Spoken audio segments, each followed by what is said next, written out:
안녕하세요. 제2의 인생을 그려나가고 있는 30대 여성입니다. 제 시댁 식구들은요, 멀쩡한 사지육신을 두고도 어떻게 하면 저 하나 등쳐먹고 뜯어먹을 궁리만 하던 사람들이었어요. 정말이지 제가 오래 산 건 아니지만 그렇게 염치 없고 뻔뻔한 족속들은 처음이었죠. 그리고 피는 못 속인다고. 연애할 땐 몰랐는데 남편도 별반 다를 게 없더라고요. 남편하고는 아는 언니의 소개로 만나 1년을 사귀었어요. 남편이나 저나 나이가 있다 보니 어느 정도는 결혼을 염두에 두고 만나왔고요. 그리고 솔직히 저는 남편이나 저나 둘 다 직장 생활을 한 지도 꽤 되었고 앞으로도 계속 맞벌이를 할 거라고 생각했으니까 남편과 결혼하는 걸 걱정해 본 적은 없어요. 게다가 저희 부모님께선 예전부터 제가 결혼할 때 한 1억 정도는 지원해 주시겠다고 하셨으니까요. 그런데 막상 본격적으로 결혼 이야기가 나오고 나니 남편이 한다는 말이 돈이 없답니다. 직장 생활을 8년이나 했는데 겨우 3천밖에 못 모았다나요? 시댁에서 도와줄 수도 없다고 했고요. 그래서 저는 남편에게 그럼 당장 결혼하는 건 무리라고 솔직하게 얘기했습니다. 양쪽이 차이가 많이 나는데 분명 친정 부모님께서도 탐탁치 않아 하실 거고. 그럼 그런 우리 부모님을 설득하는 과정에서 나나 당신이 얼마나 상처를 받을지 안 봐도 뻔하다. 그렇다고 당장 헤어지자는 건 아니고 앞으로 한 1년만이라도 얼마라도 빡세게 모아보자. 하지만 남편의 고집은 완강했습니다. 세상에 누가 결혼할 때 모든 걸 완벽하게 갖춰놓고 결혼하냐면서 일단 없으면 없는 대로 하고 이후로 같이 노력하면 되는 거 아니냐고요. 그리고 이 상황을 친한 친구에게 털어놓으니 친구가 보인 반응 또한 뜻밖이었습니다. 남편이 해오는 게 없고 시댁에서도 해주는 게 없으면 적어도 너한테도 이것저것 요구하진 못할 거 아니냐. 어쩌면 그게 차라리 속 편할 수도 있다. 어쩐지 남편 말도 친구 말도 다 일리가 있는 것 같았어요. 그리고 무엇보다도 일단 저부터가 헤어지는 건 엄두가 나질 않았던 게 사실이고요. 그러니 어떻게든 좋은 쪽으로 생각을 해보려고 노력을 했던 것 같습니다. 그래서 결국 마음을 다잡고 결혼을 하기로 했는데 문제는 결혼을 준비하는 과정 또한 순탄치만은 않았다는 거예요. 집을 알아보는데 매물도 없고 집값도 많이 올라 아무리 저희 친정에서 보태주신다고 한들 매매는커녕 전세도 대출을 받지 않고는 방법이 없겠더라고요. 게다가 저희가 살게 될 집에서 회사까지의 거리도 무시할 수 없었죠. 그래서 결국 남편과 제 회사 중간쯤으로 해서 오피스텔 생활을 하기로 했습니다. 그런데 그렇게 집 문제까지 해결하고 며칠이 지났을 때였어요. 어머님께서 연락을 해오셔서는 퇴근길에 잠깐 들렸다 가라시대요. 참고로 회사에서 저희 친정까진 30분 거리고 시댁까지는 1시간은 좋게 걸리는 거리입니다. 그러니 당연히 좀 번거롭게 느껴진 게 사실이에요. 그래서 제가 바로 대답을 못했더니 어머님께서 대뜸 오라면 네 하고 오면 될 것이지 무슨 뜸을 들이냐며 언성을 높이시는 게 아니겠어요? 너무 당황스러워서 일단 죄송하다 얼른 가겠다 하고는 곧장 남편에게 전화해 어머님이 집으로 오라고 하시던데 혹시 무슨 일이라도 있냐고 물었습니다. 이유라도 알고 가면 저도 나름대로 생각을 하고 갈 수 있으니까요. 그런데 남편이 아주 금시초문이라는 듯 오히려 저한테 이유를 묻대요. 그러니 저로서는 시댁에 가는 내내 어찌나 초조하고 긴장이 됐는지 몰라요. 그리고 그렇게 부랴부랴 도착한 시댁에서 어머님은 생각지도 못한 이야기를 꺼내셨습니다. 듣자 하니 오피스텔에서 살 거라던데 그게 사실이냐고요. 그래서 그렇다 하니 그럼 혼수는 어떡할 거냐대요? 그런데 이때 전 솔직히 어머님이 뭐라도 하나 해주시려고 물으시는 줄 알았어요. 아무래도 저는 모아둔 돈에 친정에서 해주는 것까지 하면 거의 2억 가까이 들고 가는데 남편은 겨우 3천만 들고 오는 상황이었으니까요. 그러니 어머님도 마음이 쓰이시는가 보다. 그래서 뭐라도 하나 해주고 싶으신 건가 뭐 그런 식으로 생각을 한 거죠. 그래서 걱정 마시라고 요즘 오피스텔은 풀옵션이라고 해서 웬만한 건 다 갖춰져 있다 했습니다. 아무것도 안 해주셔도 된다고요. 그런데 어머님이 보이신 반응은 제 예상과는 전혀 달랐습니다. 저더러 너 지금 무슨 얘기를 하는 거냐시며 너 그럼 아무것도 안 해오겠다는 거냐고 물으셨거든요. 그리고는 맏며느리 자리로 시집을 오면서 맨손으로 오는 게 말이 되냐고. 다른 집은 맏며느리가 시집 올 때 시부모 밍크 사주고 신우 명품백 사주고 그런다던데 넌 어떻게 그렇게 뻔뻔하냐입니다. 그리고는 이 결혼을 시키는 게 맞는지 모르겠다 하시는데 거기서 저도 확 정신이 들었죠. 그리고 그때는 결혼이 엎어지더라도 할 말은 해야겠다 싶어서 저도 따박따박 따지고 들었어요. 그렇게 치면 저희 집에서도 남편이 맞사위인데 남편도 해오는 거 하나도 없다. 그리고 어머님이 먼저 말씀을 그리 하시니 저도 하는 건데 저는 2억 들고 결혼하는데 남편은 3천이 다다. 요즘 아무리 세상이 달라졌어도 적어도 반반은 맞춰야지.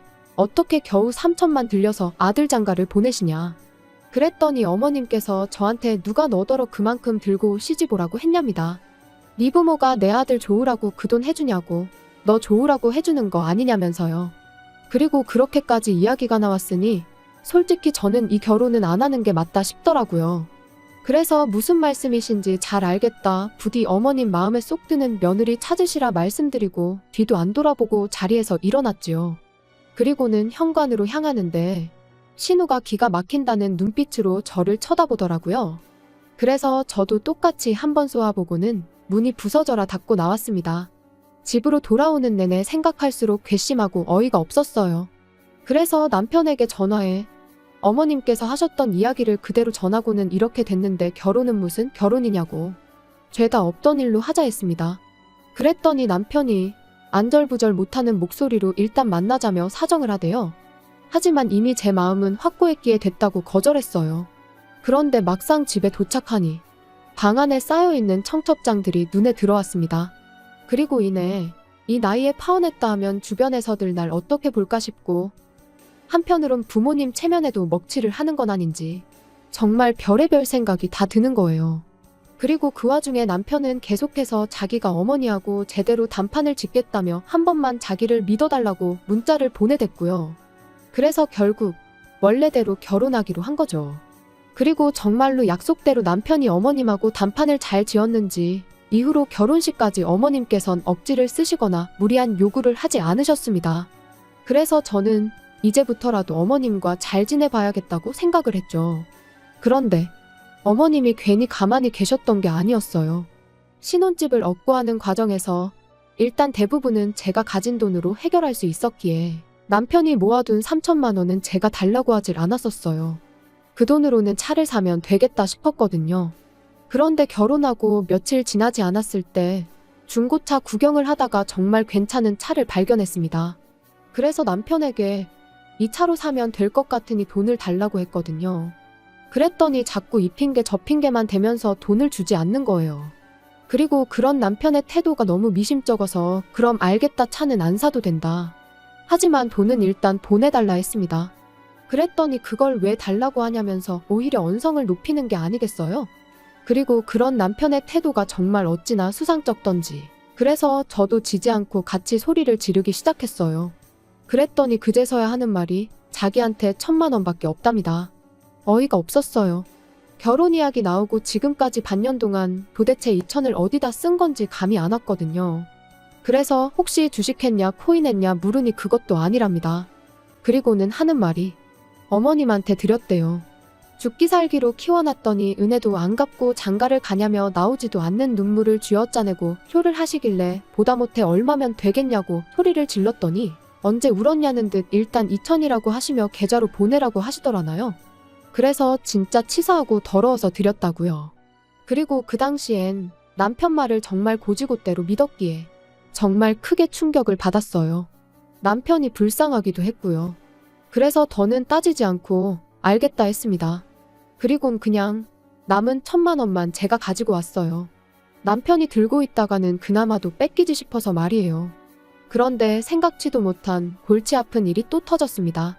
이제 정말 돈 좀 모아볼까 하는 타이밍에 남편 회사가 부도가 나면서 남편이 실직을 하게 됐거든요. 그리고 솔직히 저에게 남편의 실직 자체는 그렇게 큰 일은 아니었어요. 사람이 살다 보면 이런저런 일도 있고 인생이란 게 다 제 뜻대로만 되는 건 아니니까요. 그렇지만 실직 이후로 남편이 보여준 그 태도, 그게 저를 너무 힘들게 했습니다. 제 취업은 고사하고 오로지 게임과 술에 의지하며 하루하루 허송세월을 보내기 시작했거든요. 그리고 그렇게 2달이 넘어가니 제 인내심도 바닥이 나대요. 그래서 남편더러 언제까지 그렇게 살 거냐니까 때가 되면 다 알아서 할 거라더니 대뜸 저더러 가게를 얻어달랍니다. 하다못해 포장마차라도 하나 열어달라나요? 어이가 없었어요. 라면도 하나 제대로 못 끓여 먹는 주제에 포장마차라뇨. 그래서 돈이 어딨냐고 말도 안 되는 소리 좀 하지 말라고 했어요. 그랬더니 자기가 가져온 1,000만 원 얘기를 하면서 그걸로 하면 될 거 아니냐는 거예요. 그리고는 이 이야기가 어떻게 시부모님 귀에까지 들어가서는 그때부터 어머님한테 하루가 멀다 하고 연락이 오기 시작했습니다. 남편이 뭘 좀 해보겠다는데 마누라가 돼서는 지지는 못해주고 초나치고 앉았냐면서요. 그래서 결국 남편한테 1,000만 원 돌려줬어요. 이걸로 네가 하던지 말던지 알아서 하라고요. 하지만 제가 우려한 대로 남편은 뭐하나 지 손으로 할 줄을 모르는 인간이었습니다. 당장 포장마차를 하겠다고 해놓고 자리도 하나 못 구해서는 끙끙 앓고만 있었으니까요. 그래서 결국 제가 아는 사람을 통해 물어물어 대학가 근처에 자리까지 잡아줬지요. 그리고 그 정도로 해줬으면 남편도 어느 정도 노력은 할 줄 알았는데 천만에요. 장사 시작하고 2주 만에 남편이 도저히 못하겠다며 말 그대로 두 손 두 발 다 놔버렸거든요. 아무래도 저녁 장사를 하다 보니 별의별 손님들이 다 왔던 모양인데 남편 입장에선 그게 감당하기 어려웠던 모양입니다. 자기 적성에 안 맞는 것 같다고 그냥 직장 생활이나 해야겠다 그러는데 솔직히 눈앞이 깜깜했어요. 막말로 오라는 직장이 있던 것도 아니고 그럼 또 게임과 술에 빠져 지내면 어쩌나. 그리고 그런 생각을 하니 암담했던 거죠. 그래서 결국 남편한테 제가 도와주겠다고 했습니다. 그러니까 조금만 더 힘을 내보라고요. 하지만 결론부터 이야기하자면 소용없는 짓이었어요. 제가 열심히 할수록 남편은 더욱 게을러지고 안일해지고 이리저리 꾀만 부릴 뿐이었으니까요. 그리고 그런 남편을 어르고 달래다 보면 저는 2배, 3배로 힘들고 우울해지고 그래서 결국 남편더러 100만 원만 벌어도 좋으니 내일이라도 당장 출근할 곳을 찾으라 했습니다. 포장마차는 내가 하겠다고요. 사실 이제 와서 말이지만 그 무렵 저는 회사 생활보단 포장마차 일을 할 때 더 보람을 느끼고 있었어요. 그래서 남편이 차라리 포장마차에서 손을 떼줬으면 하는 바람도 없잖아 있었죠. 그리고 그렇게 3년이 지난 올해 초였습니다. 날씨가 너무 안 좋아서 도저히 포장마차는 열 수가 없겠다 싶어 모처럼 집에서 쉬고 있는데 어머님한테 연락이 왔어요. 할이하기가 있으니 남편하고 오라고요. 그래서 남편이 퇴근하기가 무섭게 시댁으로 향했는데 이번에도 역시나 잘 지냈냐 뭐 안부는 고사하고 다짜고짜 당신 할 말만 쏟아내셨습니다. 그리고 그 이야기는 기가 막히대요. 남자친구가 있는 줄도 몰랐는데 신우가 임신을 했다고요. 게다가 그 남자친구가 신우보다 10살이나 어리다는데 뭐라 할 말이 없었죠.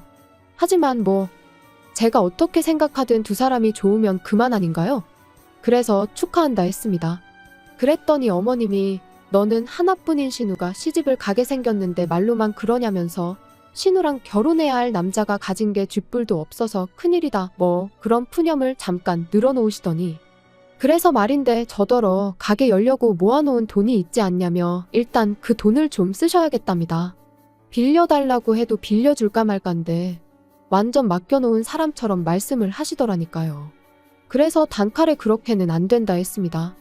어머님 말씀대로 가게 열 때 써야 하는 돈이라 안 된다고요. 그랬더니 어머님이 내가 너 그럴 줄 알았다면서 근데 너 그 포장마차 누구 돈으로 시작한지는 알고 있냐입니다.